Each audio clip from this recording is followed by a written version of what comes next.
Hello, everybody, and welcome to this week's episode of Magically Cruising, the cruise podcast where we share our personal cruise tips and reviews to help you make the most out of your next sailing.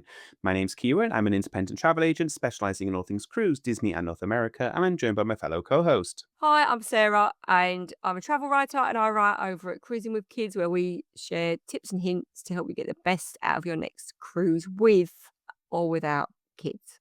And today, Sarah, this is a bit of an inspiration because you've obviously recently sailed on this class of ship with Royal Caribbean, and we've been having a lot of conversations about kind of which do we prefer, Royal Caribbean's bigger, newer ships, or is there still a lot of cruising to be had out of the kind of older, smaller ships of Royal Caribbean as well? So I was recently on board Independence of the Seas for a few hours as part of the Clear annual Ocean Cruise Conference.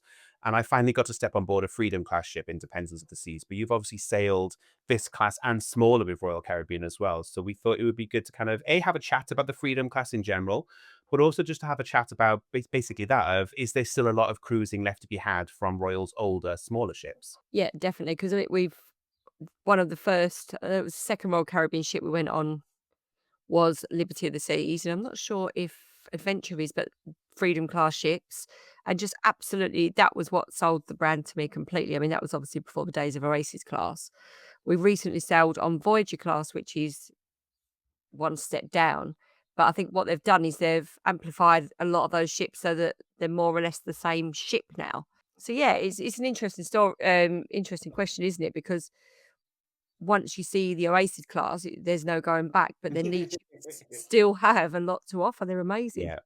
I think that's the thing, and I'm equally as guilty for this as well. Of I kind of get distracted by the new shiny ships, and obviously for the last couple of years as well from the UK, we've had Anthem of the Seas, which is a Quantum class ship.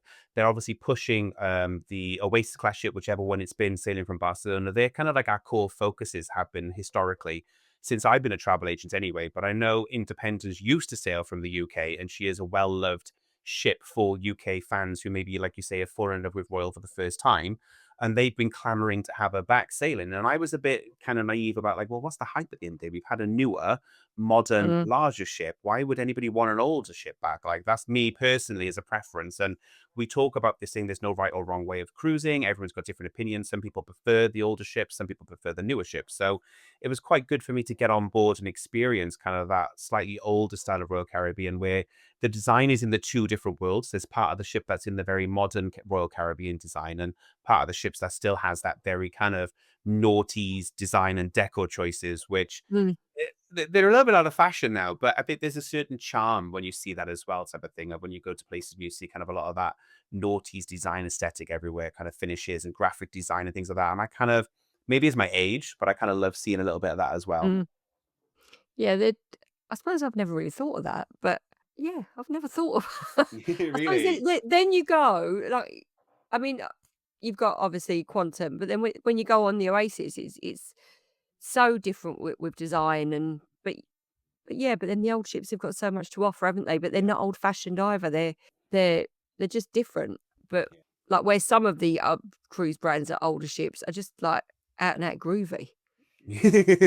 Well, Emma Cruz is in there. She's currently on Carnival Miracle, and I commented saying like, I prefer my ships to not look like a Magic Eye poster, because there's just there's like so many different fabrics clashing everywhere. But like somebody was saying, they've recently refurbished the dance floor on that ship, and it had like a giant Frankenstein hanging over the dance floor.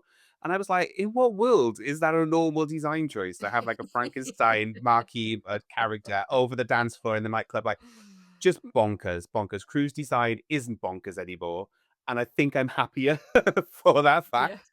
And like some of these ships, definitely Independence has some of those kind of design choices where I forgot the name of the venue, but I think it's like what's in the crown at the top of the ship. So I think it's called like the Crown Lounge, maybe. Mm. But we were looking at the staging that they've got. And it's a very small stage, but like in modern days, the Presidium arch, so the arch that frames around the stage, would be kind of quite traditional, square, maybe a few LEDs in it, that type of thing. But this one I had, they were like on an angle, so they were faced like almost like a triangle shape, going outwards, facing towards you. So again, not only is it kind of on an angle towards you, but they're pointing outwards rather than straight up. But then it also had like these like almost what's the word? I can't think of the word, but when you open a drawer and you hold on to something to open the drawer, drawer pull. Doorknob. That's the one. They have like these random adornments that look like doorknobs hanging on either side. And I was like, that is a lot of detail for what is ultimately like a stage framing or a Presidia match, we call them, for a stage in a nightclub or a night venue. And I was like, there's a lot of detail going on and Do you funky, know, like, though, a lot of the ships have these walls of doorknob. it's weird. Like, it's a weird design. Quantum, yeah, Quantum has it, Allure has it, yeah, Oasis has it. It's a very noughties design, like 90s noughties design detail Mm, type of thing that came about, and it has kind of gone away now, and normally you get, like, an embossing detail now on modern stages, but it's very much a sign of the times, but the ship is riddled with all these random adornments and detailing everywhere, which once you get into the vibe, is kinda cool. You're kinda like, "This is kinda cool," mm, like, it's a bit of a retro throwback type of thing. It's all very tastefully done. I say tasteful, tasteful is a subjective thing. It's very cool to look at, I will say, type of thing. mm. But yeah, it's definitely a design aesthetic that is no longer being done. Now everything's kind of beige and LED now. And I mean, I suppose what we're looking at here is right. Let me just get this information up so that I get it right. Obviously, how many people they hold, and that is what first. I mean, when we bought Mariner the other year, that was my motivation for booking Mariner. Mm. Was that it didn't have 7,000 people on. Yeah. Well, this thing, I didn't realize this. When Independence was built, she was the world's largest ship at one point. Yeah, she was. So Yeah. Royal have always been that pioneer of building the largest ships type of thing. And she is a big ship. Like, there's a lot of space. And that's the one thing I really enjoyed when I was on board, and surprised me of just how much space there was and how many venues there were for you to move around type of thing. And we did a very whirlwind tour. And I was like, wow, okay, I've seen so many different spaces and venues on board. So she definitely isn't a small ship. However, by today's standards of what ships go up to, she is now by today's standards. 4,560 it holds at full capacity. Mm. Now, Oasis is 6,700. Weirdly, Liberty is bigger, 4,900. Well, it's Freedom. that thing that Royal do, isn't it? Every time they release the next one in the series, they go a little bit more to so they can make sure they can retain the title. Because I think Yeah. the Oasis class up until Oasis 7, I think, is doing the same thing. There's like an extra couple of feet, so they can say she's taller by X number, or she's higher gross tonnage by, because they add some extra thing onto it to keep the record going. I mean, I remember when Independence came out, because obviously we were cruising with Royal Caribbean then. And I mean, the next ship after that was Oasis. And Right. when Indy came out, it was like, "Whoa, this ship," and, I mean, there was some of the stuff like, Liberty had the stuff, but it was bigger, and like you say, it was the biggest ship in the world. At the time, they had DreamWorks, so it was all about, like, you had, the penguins and Really? Madagascar and that on board? yeah, I mean, it actually went on longer than you think because Allure is 2 ships later, Mm. and the godmother of Allure of the Seas is Princess Fiona. Really? No I sh way. I should have TikToked that. Yeah, she's Yeah. Princess Fiona. So her picture's in reception. No. Yeah, so that's how long the DreamWorks it went on for a long time. I mean, I Yeah. remember being on Liberty and, we're at the sail away party and then a captain comes up on the video and, then oh no, the captain's busy and the penguins are driving the boat, and that was like a thing. They'd taken over, and it was just Yeah. so much fun. It was such a shame when they lost that and they Yeah. ended that contract. But so when the Indy came out, it was like, "Whoa, look at what this ship's got." And it's got Yeah. water slides, hasn't it? I mean, I Yeah. don't I think that was one of the first to have water slides, maybe. I know there was a thing on Allure, and it told you all like they literally pioneered everything. So like the Yeah. flow rider, the climbing wall, Yeah. water slides on a cruise ship. Nobody did that. I mean, maybe Yeah. Carnival might have did it around the similar time. Uh, they just pioneered most things. Well, this is I don't know if I'm gonna release this blog, but I was writing, thinking about it over the conference, and it was kinda like something that keeps coming up with Royal, and everyone compares MSC to Royal, and I was looking at MSC, and, like, their prices are really competitive, compared to Royal Caribbean's. The point of my article, at least anyway, is to talk more about, like, it's the value add, however. When you go on MSC, everything's an extra charge, and you've got to pay for Ah, things that Royal Caribbean include. So the initial price you see may not be as transparent as you think that it is. But the other big thing that I took away when I was doing my research is Royal Caribbean are constant innovators. You're looking at the yeah, Oasis class of ship. They were the first to pioneer that split hull design. And now yeah. MSC have copied it. The Ultimate Abyss, they were the first to do a dry slide going over so many stories. MSC have copied it. And, MSC has its place in the market. I'm not kind of going to slate MSC too much, but I think Royal Caribbean have always been it's so difficult. But Royal have always been innovators in the industry, and I think there's always been this history of everything Royal have done. Like now on the Icon class is the world's largest glass dome at sea type of thing. And I know it's funny that Princess came out with the Sphere class, but Royal were just like, we ain't even going to let you get close to how big our dome's going to be. Like, your whole shtick is going to be you're going to have a dome at sea. And even before that was announced, Royal were just like, we're going to beat you already before that's even happened. And like the Aqua Dome is like all these groundbreaking design elements and features, the only ever aqua show at sea type of thing. Ice rink, they were the first to put ice rink at sea, and I believe they're still the only cruise line with ice rinks at sea, Mm. if I'm right. Um, so many things are behind it. The promenade, they were the first ever cruise line to do the promenade on an Oh, ocean I cruise mean, liner. I just I mean, when we went on Celebrity this year, and I loved Celebrity, but the things that I didn't like about Celebrity was it's got the traditional, what's it called, atrium. I really missed the promenade. I really missed, not having different bars and different areas because everything flows together, which is beautiful, but I love that. Let's go to the pub. Let's go to Playmakers. Let's go to the sports bar.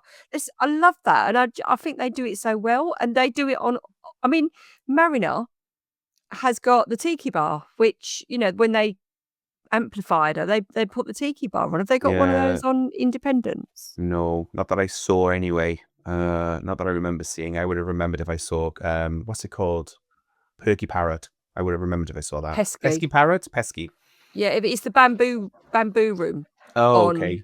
Mariner, but I think that was like the start maybe of where that came from. I don't know, but I think it's a um, new edition, isn't it? Oh, maybe. Yeah. Okay. I honestly don't know. I think it's only on the newer ships. It was such a quick tour. We walked through the promenade very briefly because obviously, for those people that don't know anyway, if you've ever wondered, so travel agents do get to do ship visits. Sarah's been on some as well. They do invite press, media, and bloggers on board as well, don't they, to do ship visits?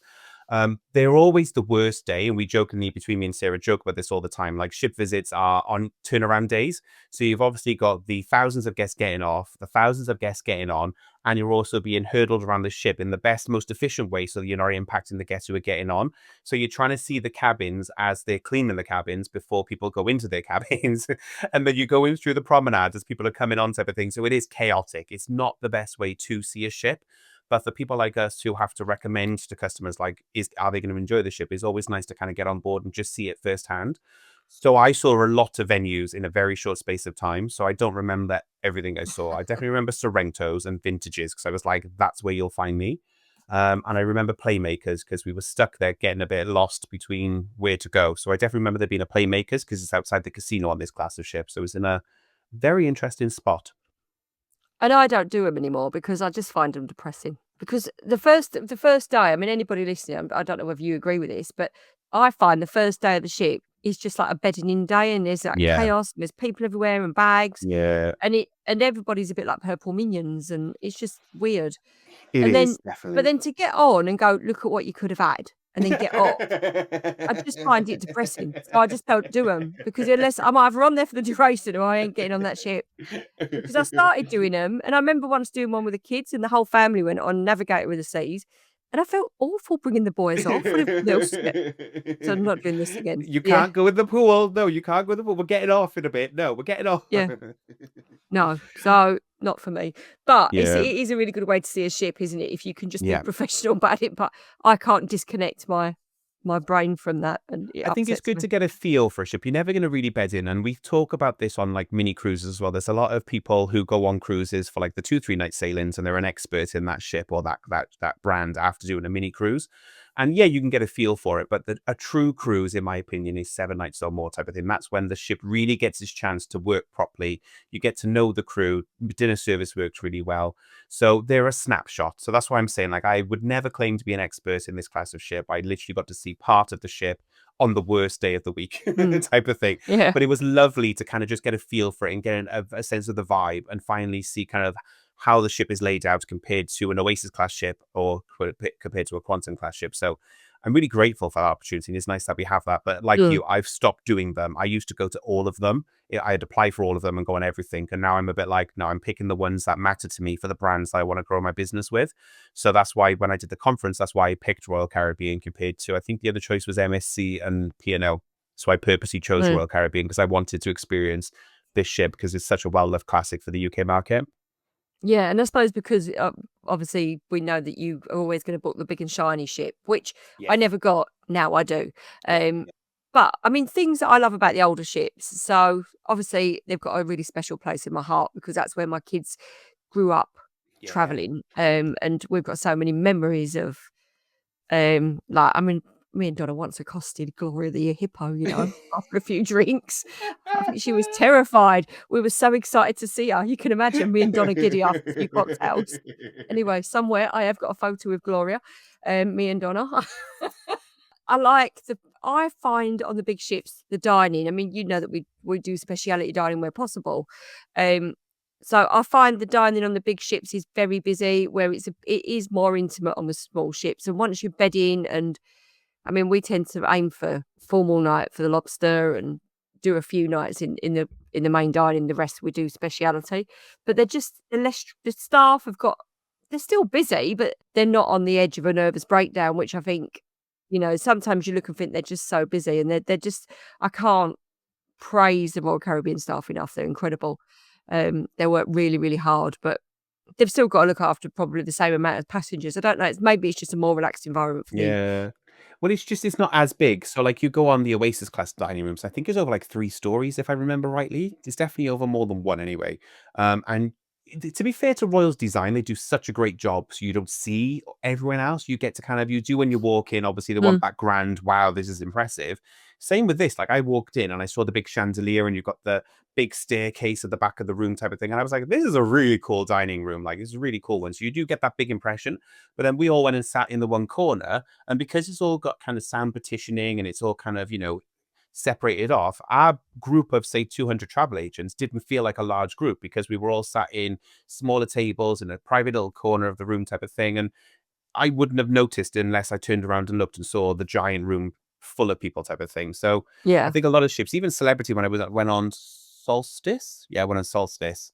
When she was doing UK, I did a ship visit on her as well. And equally, we were in the dining room and they were hosting media the same day as well as our ship visit. And again, we were in a little tiny corner, had nice little soundproofing around it. It wasn't a full quiet room.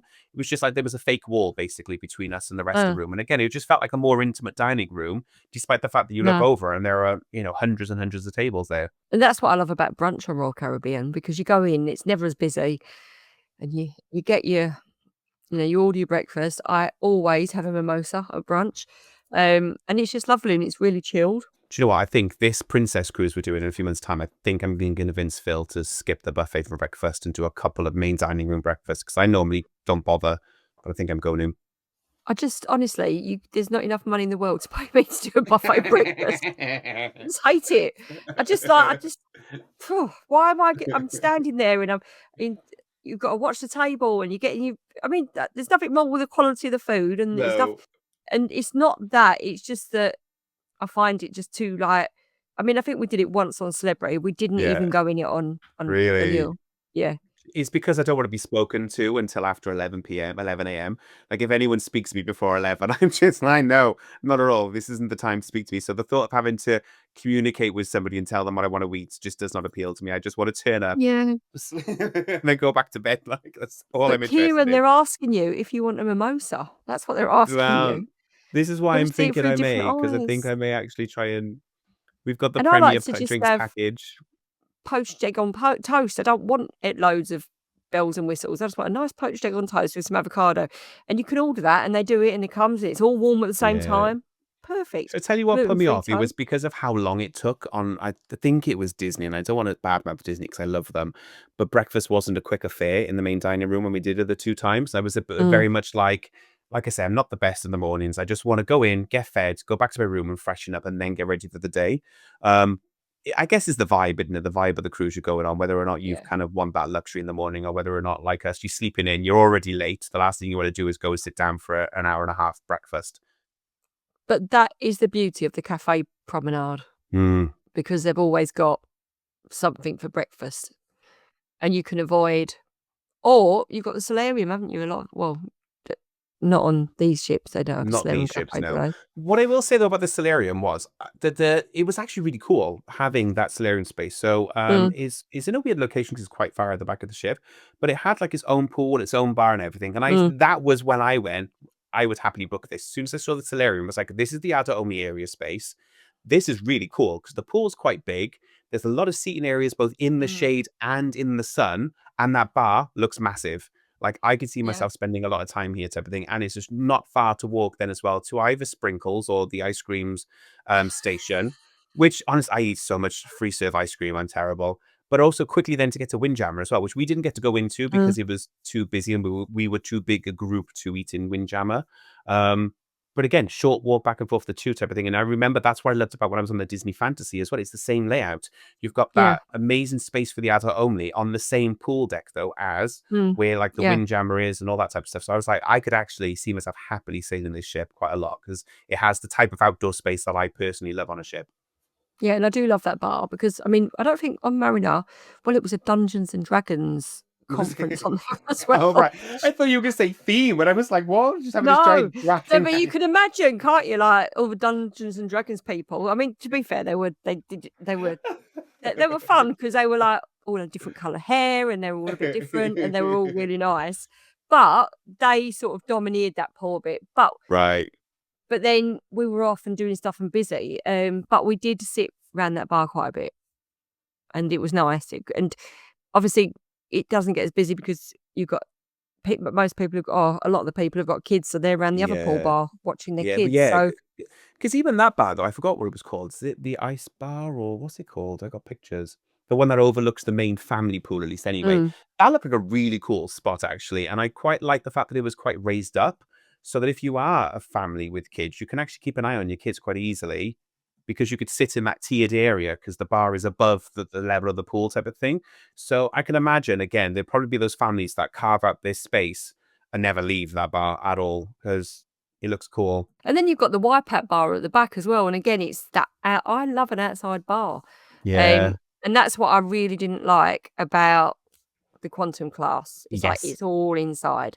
And the ships are lovely, but if I could choose Quantum or Freedom, Freedom every time. Um, and you've got the Wipeout bar at the back, so you can, if it's not windy, you can go up there and have a drink as well. So these ships have got a lot to offer for. And I mean, another thing is that they can go into more cruise ports, can't they? So you can get to different areas. Yeah, yeah, definitely. Well, that's why they're often about doing more and more ports, isn't it? They're doing the more unusual ports that, the Mm. Oasis class can't do. Same with Legend. Unfortunately, she's too big to get into a lot of the ports that these ships can get to. That's why they do the Greek Isles at the end of the day, is because Mm. the newer large ships are too big to get into those ports. I know, which is a shame. Um, Can you imagine yeah. tendering 8,000 people from an Oh, Icon class no. ship? Yeah, no, I wish they should make a mini, but then I suppose the mini ones are these ones, aren't they? Because Yeah, yeah. you're amplifying them. I can't imagine my next cruise is I'm not gonna be on a Oasis Club. I'm really upset about it. I know I'm gonna love it, but, Yeah, yeah, but it's not an Oasis class. Also, specialty dining, 'cause obviously Oasis has got so much, yeah. and all the newer ships. But Mm, these ships do have, and we did do quite a bit of specialty dining yeah. on Voyage class, and really, really enjoyed it all. What did you do then? Because I only saw Izumi, and again, it was open, so I run in there to take some pictures, but I didn't actually. It wasn't officially part of the tour. I was just being naughty and kind of disappearing off when I shouldn't have been. Chop, we did teppanyaki, izumi. I love the teppanyaki, and we did playmakers because if there's a playmakers, I am going there one night because it's just so good. Yeah, you do, and I think they've got Giovanni's on a lot of the older ships as well, or some of them have got Jamie's Italian. So they do have options. We literally, it was a chaotic tour because we were trying to avoid, as I say, all the guests embarking. So there was certain part of the ship we couldn't go to, and it was places like the ice skating rink was closed as well because they were turning the venue around, so we didn't get to go into Studio B. Is it called? Yep. The ice Yeah. skating rink. But again, it's incredible to think that this ship has an ice skating rink. I assumed wrongfully years ago that it was only the Oasis class ship that had ice skating rinks. But No, they pioneered it on Voyager. yeah, do you get what I mean? I Like mean, it's that's one thing I have never done. I've never seen an ice show. haven't you? It is Obviously, cool. because I go with the anti-show, don't I? So But this highlights the point though as well with Royal is there's so much on the ship that you are likely to not see and do everything. That's how great their ships are designed. There's so many Mm. spaces, so many venues type of thing that there's something for everyone. Like I know for a fact the venues that I would spend my entire time in is going to be the Solarium Bar Pool and the Crown Lounge, I think is called. because it's up, it has a nice view of the Yeah, ocean type of thing. I yeah. know for a fact, without a shadow of a doubt, me and Phil would spend most of our cruises in those 2 venues alone, just Mm, because they offer what we love, people watching, but mm. cocktails and drinking culture, and is a nice quiet lounge type of thing. I'm sure there'll be discos in the Crown Lounge. I need to find the official name. I'm sure I saw a sign in there, sign. It is a Crown there's a Crown Lounge, but is that and then you've got the because what they've done is they've split it, I think, on a lot of ships to make room for the what's Crown it and called? Anchor, the Yeah, the the loyalty diamond, lounge. yeah, lounges. That's what's making me be cautious because I think that's what I saw the sign for. But they're sometimes called the crown as well. So some of the older ships I saw Royal were famous for. One, it was having that crown on the top of the ship, the giant kind of circular or 360 Mm. panoramic venue. So I forgot what she's called. Yeah, 'cause I think on Mariner or the nightclub was up there. It is then. It's called either the Crown Lounge then or the Viking Crown Lounge, and it's got Olive or Twist is the name of the bar up there.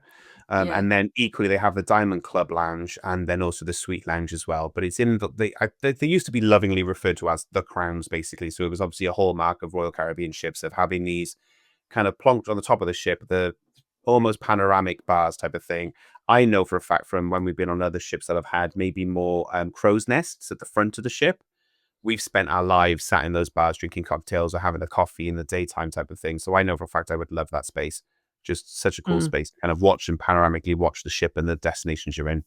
But I think for me, what shines is just the promenade because Mm. and it's when you walk up and you've got that rainbow bridge and you've got the lights, it says promenade, and it makes me giddy. Yeah, But then you've got like your traditional British pub, and I'm not someone I would never go somewhere and go, oh, an English pub, I'm going to go there. I just wouldn't. yeah. But I think it really works on Royal Caribbean ships. And then you've got a schooners bar, which, and we was talking about this the other day, on a lot of the newer ships, they've made the schooner bar longer, Mm. so that makes it more difficult to make it intimate, but where with these ships, they're I was not, gonna they're say, yeah. a bit rounder, and they're next to the casino, aren't they? Well, on this ship, I don't think this ship. Trying to work out my bearings now, but the schooner bar was actually above the promenade, if I remember rightly, or it's on the upper area of the promenade, whereas Playmakers is down where the casino is. So I don't know if that's different on different ships type of thing, but Yeah, maybe it because is, the yeah. because I was saying, like, thinking as well, to going back to the episode we talked about a few weeks ago about casino bars being like the go-to place to get gossip on board the ship and where we often find ourselves because there's a bit of a quieter hubbub bar. I think that's whereby Playmakers would actually be quite cool because it's actually literally right in front of the casino. And the casino is a smoking, unfortunately, on this ship, which I'm not a fan of, but they say they have some smoking, non-smoking areas, Uh, but it travels. But Playmakers would be a really cool space. Six is quite on the lower level in front of the casino. I again, it was just one of the space I was like, I could see me spending quite a lot of time in this bar. And I'm not a sports person, but I think it's such a cool bar. we love playmakers. I think it's just the atmosphere. I suppose Yeah, it's like you've that's your American style pub, isn't it? Where you've got your absolutely. Bull and Bear or whatever they're all called, all different names. um, ship and whatever. So you've got those 2 different things, and I think they just really work together because 'cause you've got 2 Yeah, complete contrasts. I yeah, love that they're putting these, like the tiki bars in because again, on Mariner, the bamboo lounge was brilliant. It worked really well when you had the cocktails, it was different lighting. So you've just got all of those different spaces that really, really work. that's what took me by surprise because I just assumed there would be less of that on board because it's a smaller ship, but obviously she's still a big ship. I think that's the thing. We're looking subjectively. When she launched, she was massive. She was the biggest ship ever, type of thing, and she is still technically a big ship. Just the scale has shifted now, whereby by today's standard, she's kind of like the top end of mid-size into the bottom end of large ships. So it's subjective now, if you get what I mean. But I was really surprised. Like I say, you had all those different bars. You had vintages, schooners, you had the Crown Lounge, you had the pool bars. I was like, oh my God, there are so many bars. You could do a full-on pub crawl on this ship and probably fill your day quite easily.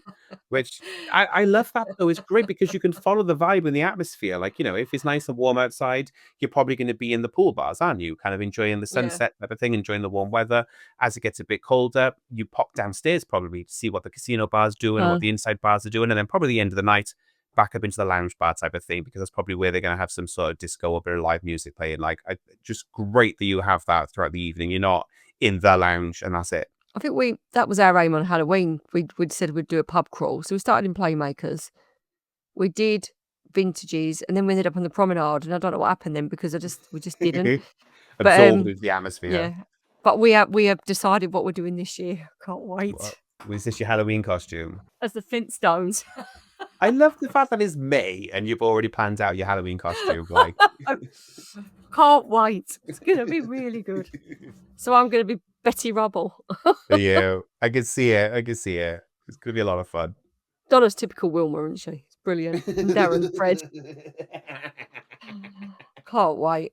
So we're well excited. But yeah, and that's the thing, and the beauty of that is, I mean, you'll get like your people like that will always go to the sports bar. You'll get the people that will always go to the pub. But then we're like, where should we go now? Let's go somewhere different. And we like to, and you watch people. I mean, we were sat last time we were on a cruise, and there was a big group on the table next to us, and the man was saying, the waiter was saying, "You're going to go to the main dining room tonight?" No, buffet. And those people went to the buffet every night, and they loved it. So that's the amazing thing about all of these ships is that everybody finds their own space. We've been doing it more and more, actually. It's more me, I think. Just as I mentioned, sometimes I don't want to wait around for ages and think maybe we've been spoiled by Virgin's The Galley. The food in the galley is really good. Yeah. And I've skipped a couple of times, not a lot, but a couple of times I've just said, should we just get a burger and a bowl of ramen or something from the galley instead? And then have another later night snack type of thing, maybe get a pizza a bit later on to have something a bit more casual. Mm. Again, it's your choice, isn't it? That's why, again, these ships are so incredible because they give you that choice. You don't have to always go and sit down and have a full, dining No. experience. And that's the beauty of cruising, isn't it? That everybody can find their own lane. And these ships offer that. And I think sometimes you get dazzled by the big and the bold, and it is Totally. amazing. But then you Yeah. go on these ships and you think, what Royal Caribbean have done is they've upgraded these ships continuously. It's Yeah. like there's a few they haven't, but a lot. I mean, and what I do, right? My rule of thumb is Google it. If there's a slide on the back, I know that it's more modern. Like it's because Yeah. if you look at like Marinere Explorer, when they renovated them, they put all that stuff on Allure. So once they've done that, you know that it's going to be more or less amplified. Then you can look in a bit further. I was just quickly looking up actually um, when she was last dry docked. So she was last dry docked in 2023. Which I believe was only a small one, basically. And they didn't add much. It was just a service dry dock, basically. But in 2018 was the last one where they added features. And that's when they added the laser tag. The water slides were added then. This is Independence now. Yeah, And the escape room. Did I say the escape room? Trampoline park was added as well, which I believe they've now taken back off the ships because they weren't that popular.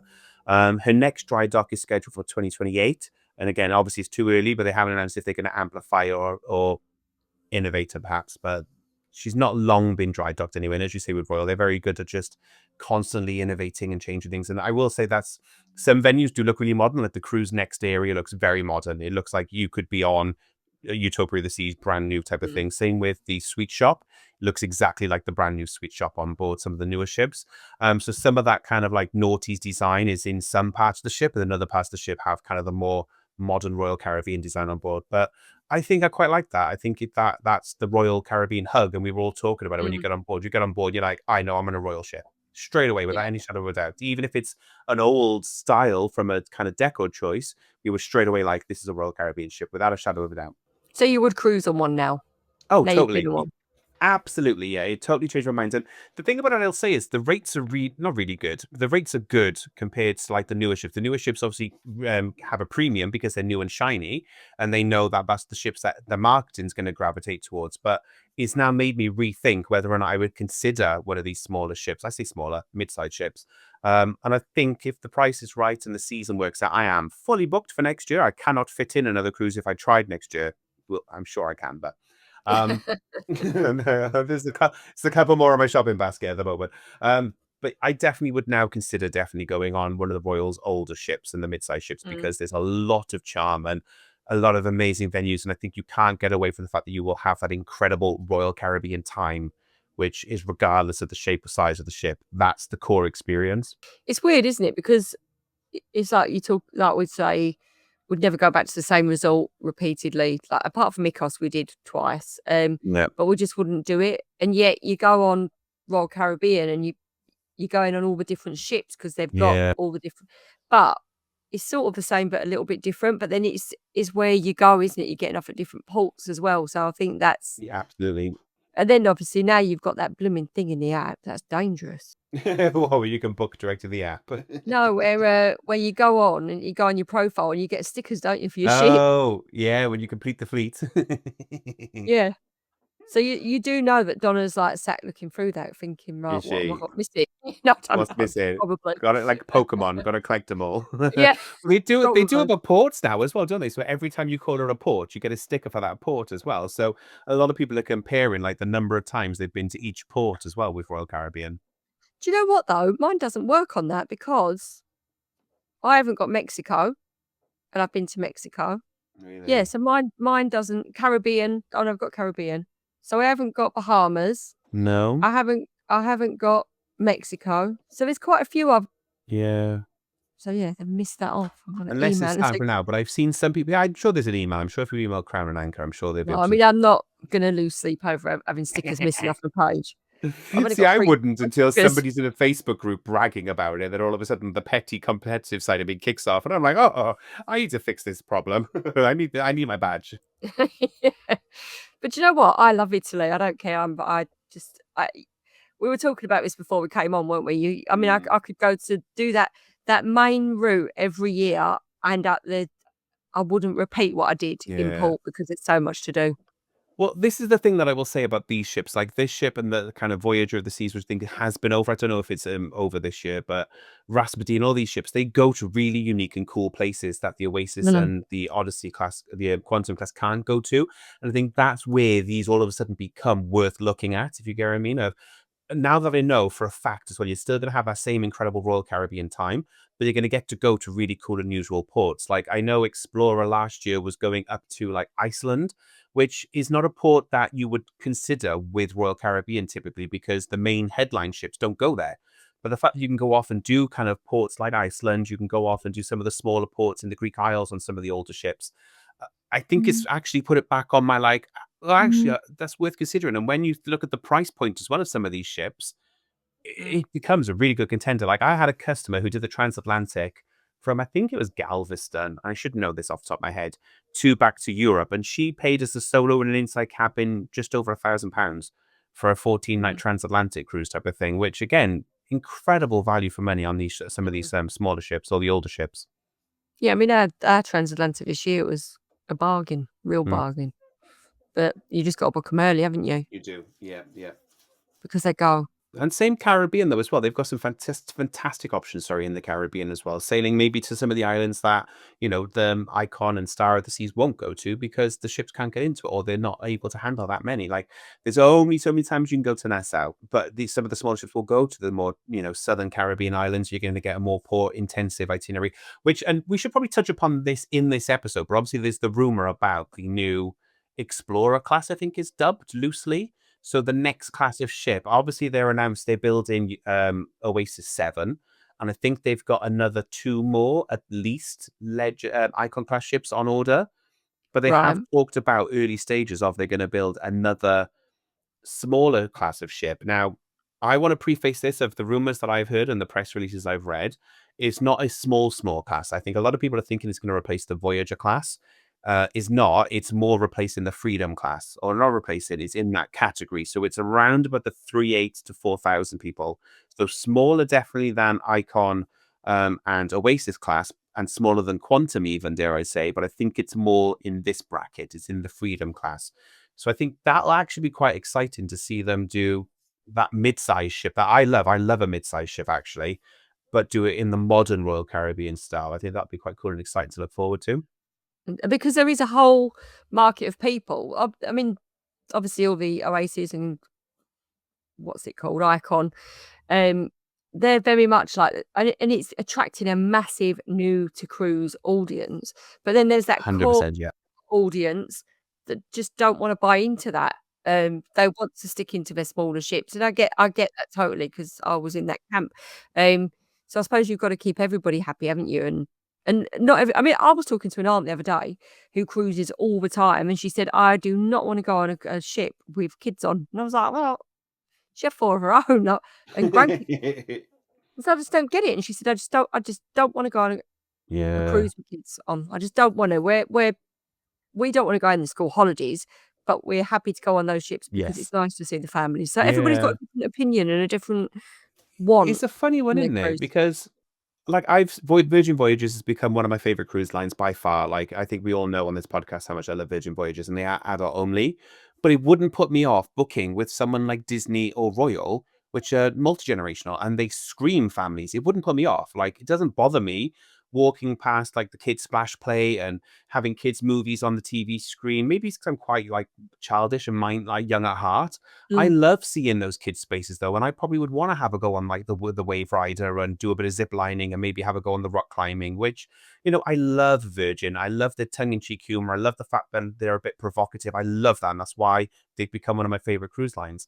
But I also love playful. I love like being a mm, bit of a young at heart spirit type of thing, which yeah. it's weird. I do understand not wanting to be around kids. The last thing you want to be is sat by a pool and having a kid asking if you want to play Nintendo with him. Like, no, I don't. I want to enjoy my cocktail by the pool, but I don't mind having kids on the ship. Sort of thing is a fine line between the two, but it wouldn't put me off at all booking a multi-gen because, especially with Royal and Disney, they do such a great job of entertaining everyone Mm, that you have those safe havens like the solariums on board Royal and like the Quiet Cove on board Disney, whereby you kids aren't allowed in there. And it's great. You have your own. I jokingly said to somebody actually the other day, like on NCL, you book the Haven, or on mm, Celebrity, you book the retreats to have your own ship within a ship experience. If you book, though, a multi generational ship that has adult only spaces, that is your ship within a ship experience. I mean, yeah, you have yeah, your own kind of private pool area that yeah. kids aren't allowed into. And I love that for that reason. And do you know what? Actually, now you've brought that up because obviously when was an Oasis, we did Sweet Class and had that whole ship within a ship. But I thought I'd really miss it on Allure, and I didn't. I missed Yeah, Coastal Kitchen, yeah, but I liked the freedom of having to go where I mean, and obviously you can get the drinks package, but you've got the drinks in the bar. yeah, But I didn't miss that area because there's so much else to do, exactly. apart from the Coastal Kitchen, but then we just Yeah. replaced that with speciality dining. Speciality, exactly, and this is why some people say to me all the time, like, "Why do you love Disney so much?" I'm like, "Because the adult areas are incredible. They're amazing, multiple pools, coffee shop. I spend all I never have to leave it if I didn't want to type of thing, and then as you say, Disney doesn't have as much speciality as Royal, but if I wanted to, I could book Paolo's every night if I was lucky enough to get into it and, do speciality, but again, as an adult-only couple, they put all the adult-only couples together in the dining room, so you're normally in your own little section together as Mm. adult-only couples, so they do a great job. They really do a great job of looking after you as adult-onlys. The only thing I don't like sometimes is when you go into a restaurant and you're on a table of 2 and you can touch the table next to you, and that really winds me up. I can't Yeah. stand but I have started to say now I don't wanna be able to touch the table next to me. Be because you can hear the conversation, can't you? Sit me in the Yeah, corner, but I don't wanna sit yeah. like that where I can go like that and nick both their starters. Yeah, that's the only thing that puts me off Disney is I hate fixed dining. I just hit that point now where I've not had to do it for so long that the thought of doing it drives me crazy. So some people thrive on it, and my customers tell me all kinds of stories about like who they were sat with, and what they were discussing, and their best friends, and they're Ugh. booking holidays together. Like, great, not me. Like, I do not want to make small talk when I'm dining. No, I'm like I that. just, I don't. you know what I mean? And I've just become that type of person now whereby that doesn't appeal to me. And that is what scares me about going back on Disney again, is because it is fixed dining and they do have assigned seating. You sit at the same table with the same people every night. And you either hit it off and it's great, or it's the worst part of your cruise. And I just, yeah, worries me a little bit. Yeah, I wouldn't sit on a table with someone. Not a chance. I'd have to, I think, on Disney, and I'm bracing myself if we book Disney next year that I may have to sit with people I don't know or like. But Why can't you just have tables of 2? It's your holiday. Why can't you do that? it's just how Disney work. They do rotational dining. So obviously you dine in a different restaurant every night, but they have assigned fixed seating like the cruise lines used to Used have. to. Yeah, Right. they haven't moved too forward. It's easier on the newer ships to get a private table. They put more tables of 2 or 4. It's just harder on Disney to do it. Once you've assigned your table, you either have to change entirely. It Mm. depends on the sailing, I guess. Like you can ask for it, but it's just very difficult if the ship's busy, which Disney is often sold out. Snacks, maybe quick. Well, and I guess that is a good topic actually, because it's something we found when we've gone on other ships that have been smaller. Yes, granted they've been smaller, but it's something that I really appreciate when I'm cruising is availability of grab and go food or snacks late at night type of thing. Because if you maybe want to skip the main dining room, or if main dining room hasn't quite hit the spot for you, having available dining options is a big perk type of thing. And again, I spotted Cafe Promenade for sure, and obviously Sorrento's on board, and obviously Mm. Windjammer, room service, like ice cream at the pool deck. Like there's loads of snacks available on Independence at least anyway. So I'm assuming that's the same for all the other Freedom class. Is there a burger bar as well at the pool? If there was, I didn't see it, but that's not to say there isn't one. I think there used to be. I'm sure there used to be a burger bar somewhere around the pool deck, but I Mm, might be. Yeah, I'm sure there was because there is on Celebrity as well, isn't there? But yeah, then that's the thing. I mean, I remember when my kids were younger at night, we used to go to Sorrento's, they'd get pizza, I'd go over to mm, Cafe Promenade, milk and cookies, and off we'd go back to bed. nice. And then Oh, it's just, lush. they used to love it, and it's always busy. Yeah, I think I was in Sorrento's at like maybe 1 in the morning on Wonder of the Seas. Mm, Like, I need my pizza before bed. Don't remember what it tastes like because I was that drunk, but it was nice that I had that option type of thing. It's always and it's good to offer late night food available, even if it is only a small limited choice type of thing, mm, because there's nothing worse, particularly if you've been drinking and not been able to get food. It makes it actually worse for the next day type of thing. And they've got to deal with more with people being mm, hungover and ill. So I think they're actually good on these brands where they do have, very, very generous drinks packages like Royal does. I think it's very good that they have late night snacks, regardless of whether it's good from a service point of view. I think just looking after guests on board, having late night options. I know for as well, like in the casino, there's hot food stations in on Wonder. This is now. I don't know about on Independence, but there's like a hot food station, which again is buffet style mm. food. So you don't know how long it's been there for, but they had lots of like chicken skewers, grab and go, like quick, easy things to eat in the casino type of thing, which again was just great to have. And Disney do a Wow. similar thing in the adult district. They have a hot food station where it's just very much like light bite, grab and go food. But that was just nice to find that as well on board Wonder, but also Disney do it as well in the adult district. I'll tell you what I loved about Freedom Class as well. Did you notice the floor as you walked into the casino? Is that No. floor? I wonder if they've done that on that then, I because mean, look at my on pictures. Allure, which ones was it? It was all Freedom Class, so Freedom of the Seas, Adventure, and Liberty. They had like as you walked into the casino, there's a round glass bit. Yeah, they have got it on Mariner, and on one of them, it was all stuff from the Wizard of Oz. So under the Oh, is floor, so it? you could, yeah, so you've got like Dorothy's shoes and memorabilia from the film, and every ship has a different one. They have got it on Mariner. I remember looking. I They think may it have was. the casino's massive, and we walked through it on one side of the casino, so I would never It's say I as you saw. walk in. Now, obviously, all the ships that I've been on, you've got playmakers there. But as you walk in, you've got this round circle, and it's a different theme, and it's brilliant. I like stuff like that because it's really visual. I think it was a circus theme on Mariner, but yeah, they're different on every ship, and they don't have that on the new ships. And I do like that. It looks like, to be honest, that they've got quite a modern Playmakers, and I'm looking at a video I filmed looking that direction from Playmakers to the casino. I can't see it, but there's definitely popcorn lights, so like the LED circular lights in the ceiling in a section, but I haven't got any photos close to that, and I can't remember, so I'm not 100% sure. Sorry. Oh, well, like I say, it was such a whirlwind tour that sometimes I do question what I actually saw and what I didn't see. It is useful, though, isn't it, for when someone wants to book on because now you can visualize it and you've Oh, got a bit of an idea. the thing about with this, right, and you know this from when you experience things firsthand, you can speak about it more passionately. So when Yeah. somebody kind of wants to know, like, is independence quite good? I'm going with my preconceived notions of kind of like, oh, it's a smaller ship, it's an older ship type of thing, and you don't get a sense of scale or options until you see it in person. And I judged these ships not harshly because I'm quite opinionated, but for me personally, when I saw the pictures, I was like, oh, I don't think it's for me. It's not my cup of tea type of thing, and they're all old style of decor and things like that.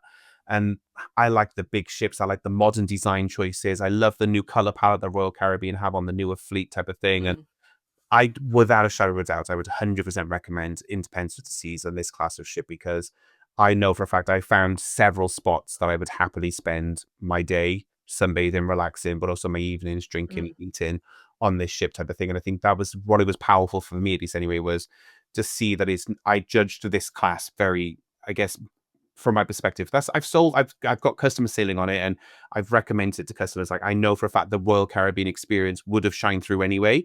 But for me personally, when I talk on the podcast, yes, I'm a travel agent, but I talk about what I personally would do. Mm. I probably would have skipped this class of ship in the past and gone for something a bit shinier, like the Quantum class or possibly the Oasis class. But without a shadow of a doubt, I think I would happily If Phil also loves sailing on board Legend, I think we'll be doing more of this class in the future as well because the prices are really good and the itineraries are really good and it does that off the Mm. beaten path itineraries that we personally love. Whereas as much as I'm excited for Legend, she is doing that, Mediterranean circle, which again, you've said there's lots to do. Just there's only so many times I can do that before I get bored and want to try a new port. Yeah, see, I don't think I'm ever gonna get bored of those ports. I've literally got a list I've got a list to do at every port that I wanna do. So many things, and it's like going to a new place every time. I love it. But yeah, I get what you're saying. I think though it's me. I'm in my Newport era. I think because I'm still kind of like relatively new. It's my era at the moment. Well, we picked our Princess Cruise purposely for the itinerary. We had a choice between Sun Princess going around the Med, or we had this choice of Majestic Princess of doing the Barcelona Southampton, and we picked Southampton Majestic because it was all ports we'd never done before. We'd never done Gibraltar. We'd never done Vigo, so it was like that's what appealed to us. I'm sure once I've been to these ports and I've seen them and that allure of going somewhere new wears off, I'll be back to kind of like going back to old favorite ports. But I just want to say, like with Virgin, I've done pretty much 2 sailings a year the last 3 years with Virgin, doing a circle around the Med. So it's not that like I don't want to do it again. I think I'm just in a period where I want to break from doing a circle around Try the all the Med. different ones, yeah. Yeah. Do you know, it's You know what I funny mean? because Chris was like you, and he was like, "No," but then I started going, "Right, I'm gonna research this and do something different," and now he's really embraced that. Like, when next time we go back to Barcelona, there's stuff we've got and we've got lists now of all these things we want to do in the different places, where before we went off and wandered, and then that makes it a samey port. Yeah, totally. No, totally. I want to go back to Marseille again. I love Marseille as a port type of thing. And we did wander around. We went up and saw the church on the mountain and Mm, everything. But I would love to go back and maybe go a bit further out. So maybe even just relax and enjoy it type of thing. I just love there are some ports I mm. would happily go back to and try it, doing different things from what I did the last time in the Med. It's just find the right itinerary. Each brand does slightly different versions. And Virgin, in fact, just emailed me to saying they've added new ones on next year now because they've cancelled a few itineraries annoyingly. But again, I am at the moment, I think, up to capacity. I've got 3 cruises booked next year. So I think I'm going to have to not book anything next year, but we got a few more months until next year begins yet. Yeah, I feel a bit panicky. I've only got one booked. It's funny though, I've got one Feels this wrong. year and I'm not panicking because I'm like, no, I need the gap to be able to save to pay Yeah, for everything I book next yeah. year. But I'm already looking at next year's going like, can I fit a fourth cruise in next year? I'm sure Yeah. I can. I'm sure I can. So no, this year is a let's not go crazy year. But I next year, if I'm here, it'll be a mystery next year. So I guess if we were to look at just purely asking that question then, Sarah, of because you've asked me and I've said, yeah, I definitely would book this. But what about for you? If you were to look at, we know the answer because you have actually booked it, but it wouldn't put you off booking the Freedom class or one of the smaller Royal Caribbean ships if the itinerary was right or if the price was right. Would you or would you skip it and choose to kind of go for one of the newer, bigger ships? I have got 2 booked on Explorer next year, so no, it wouldn't. Part of me is regretting the second. I mean, I'll enjoy it. I will enjoy it, but I wish Yeah, now I know yeah, that Harmony's here, I'm like, "Ooh," and Legend, I'm a bit, but that I will be doing one of those next year, no matter what. Mm, Um, so yeah, but no, because I really, really enjoyed my time on all of the smaller ships. I've loved them, and when you're on it, you're going to a new place every day, and the entertainment's brilliant, and the food, and we love specialty dining, and that's all there. So what's not to yeah. love? Yeah, no, definitely not. I think that's the thing in it. You're still going to have that amazing time on a cruise in general, but particularly as well this class of ship. Like I say, I may have just used my prejudgment. If I'm a shiny thing person, I'm like, is it new? Was it built in the last 6 months? If it's not, I'm not interested. Like I've turned into that person, but I think that's a side effect of the job. We're always talking about new product, and the brands are very much like, we've got this new thing, help us sell it, help us sell it. So I think I've just by proxy become very obsessed with what's new to talk about, that I perhaps maybe dismissed. And I'm quite excited to go on Majestic for that reason as well. She is a slightly older ship in the Princess fleet. So I'm quite looking forward to getting back, dare I say, getting back to basics, if you get me, of what the core of cruising is and not necessarily focusing on the big shiny things. So we're having the same discussion with about Disney next year. Being so desperate to get on the Wish and the Treasure that I'm kind of going, but I love the fantasy and the dream. So that's what we're thinking of doing is booking, the dream. She's the same age roughly. I think she's 2012, I want to say.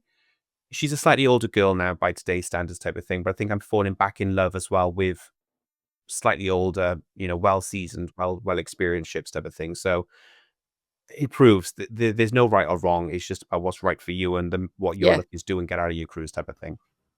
definitely, definitely. Fab. So I know, Sarah, you've got lots of content on your website about most of the Royal Caribbean ships, definitely ones you've been on board as well. So do you want to let the guys know what you have and where they can find it? Yep, so we've got content about food and drinks packages and ship tours on cruisingwithkids.co.uk, but we've been working really hard on TikTok and on YouTube, and we have got so much Allure of the Seas content. We've got some Oasis. So what we've tried to do is show the ship in different angles, different lights, answer different questions. So yeah, if you're interested, in fact, there's quite a lot of Mariner as well on TikTok. So yeah, do come on and have a look at what we've got. And depending whether you want to look at pictures or see video, it is all there. Just you just find it in different places. And equally, guys, I haven't made it yet, but hopefully by the time this episode goes out, I will do a mini tour because it's not quite a full tour, but I'll release the footage I have got of the venues I've seen on board. Just having a look around Independence. Obviously, if you live in the UK, sorry, and you want to sail Royal Caribbean, we do have Independence sailing this year.